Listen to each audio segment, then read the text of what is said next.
How to use two WhatsApp accounts on iPhone. In today's tutorial, I'm going to show you how to use two WhatsApp accounts on your iPhone. Whether you want to separate your personal and work WhatsApp accounts or you just have multiple numbers, I've got you covered, so let's get started. One of the easiest ways to use two WhatsApp accounts on your iPhone is by using the normal WhatsApp app and WhatsApp Business app for your second account. Go to the App Store on your iPhone and simply search for WhatsApp Business and tap the Get button to download it.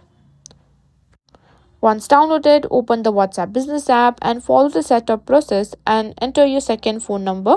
Verify the phone number via SMS or call, and you now have two WhatsApp accounts on your iPhone. One on the regular WhatsApp app and one on WhatsApp Business. And that's it, you're all set to use two WhatsApp accounts on your iPhone.